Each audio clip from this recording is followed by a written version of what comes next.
Magandang araw mga kaibigan. I-shout out ko muna ang aking mga kaibigang researchers, si Eudora at Chris Torres. Salamat sa palagi niyong pagpapadala sa akin ng mga articles, videos, and posts para makagawa ako ng maraming reaction vlog. Pasensya na, medyo may sipon ako ngayon. Okay, ito, pinadala sa akin pagdepensa ni Mr. Ben Tulfo sa kanyang kapatid, si Senator Erwin Tulfo.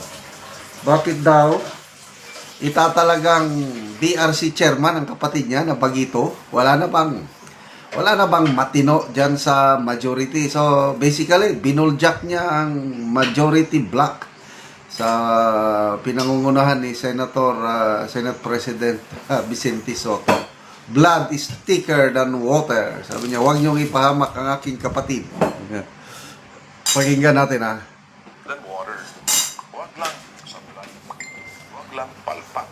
Kasi, kapag hindi ka naman nagsalita at tahimik ka, inayunan mo. Yan po, si Tul Erwin, Senator Tul Erwin. Kaya kung walang-wala na siguro talaga, then do I have any choice? Ano bang problema ninyo dyan sa majority? Bakit nyo hinahayaan si Tul Erwin, yung mahal kong kapatid? Ano nagkukulang yan? Kapatid ko pa rin yan. Bakit nyo siya kinakailangan ipako sa krus? Ang dami-dami niyang senador sa Senado, 24 kayo dyan. Bakit nyo siya ipapako sa krus at maging chairman ng Senate Blue Ribbon Committee? Wala bang may tibay ng sikmura at laman loob na tumayo? Anybody who's, good when it comes to legal wisdom, understanding the interparliament. Bakit niya sinabi na ipako sa cross? Kasi napakainit na ngayon ang usapin sa corruption sa flood control at ang nasa front line o fronte is Blue Ribbon Committee.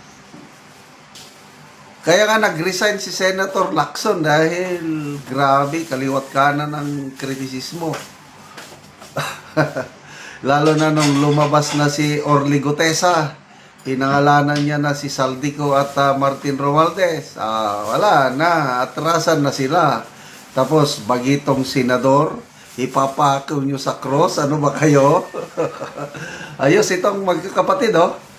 Blood is thicker than water. Wala na bang may tapang ng law? Bakit umaatras na sila sa Blue Ribbon Committee? Diba? Okay. Parliamentary procedure, understanding the dynamics between the executive and legislative process. Would somebody stand up? Please stand up. Wala na bang pagpipilian ng iba na pwedeng umupo sa Senate Blue Ribbon Committee? Neophyte Senator Bagito. Then, pahawakin nyo agad ng Senate Blue Ribbon Committee. Mahihirapan po sa Senator Erwin. Hindi ko ina-underestimate ang kanyang kakayanan. Hinahanap ko lang po yung magagaling natin with legal wisdom, legislative wisdom sa tagal ng panahon season. Hinahanap ko rin po yung merong understanding the dynamics between the executive and legislative process para nagkakaintindihan na yung uupo dyan, seryoso. Ako po ay nanghihinayang kay Senator Pampilo Lacson. Ito naman si Senator Pampilo Lacson, masyadong tampururot eh. Palibhasa, may bumiras sa kanya na kung sino mang naiinggit man dyan, kung sino lahat. Kayo dyan sa Senado, puro kayo mga ngaw-ngawera. Wala ba kayong magawa? Kaya tuloy, ito naman si Ping, sobra naman ang madamdamin para naman, hindi ko maintindihan. Magaling naman, may legal wisdom, may prinsipyo. Yung nga lang kung minsan, he's a realist. Anong sinasabi ko realist? Sumusunod si Ping Lacson, Senator Ping Lacson, sa mga proseso. Sumusunod din siya sa interparliamentary courtesy. Kung minsan sumasagot din siya, tama. Although hindi siya sinasabing abogado, but it doesn't have to be a legal wisdom. You just have to understand everything. But then again, hindi ba, with the concurrence of the majority, nasaan ang mga mayorya ninyo? Sino ba ang ilalagay na chairman ng Senate Blue Ribbon Committee? Andyan yung aking utol ni si Senator Erwin na hindi ko minamaliit. Ang gusto ko lamang, teka muna, wala ba kayong iba dyan? May galit ba kayo sa utol ko? Na hindi ko pinagtatanggol bagkos baka naman kasi dahil mahihirapan yan, bago pa yan. Ngayon, ang sinasabi ko, nasaan yung mga seasoned senator na bahagbang mga buntot ninyo? Andiyan ka naman, Pia Cayetano. O sige, nagdasal ka. O, gusto mo, sabayan kita magdasal? Yung pagdarasal na para ikaw makapag-isip na kung tatanggapin mo hindi. Eh, kaya ko rin naman magdasal. Titingala tayo sa langit.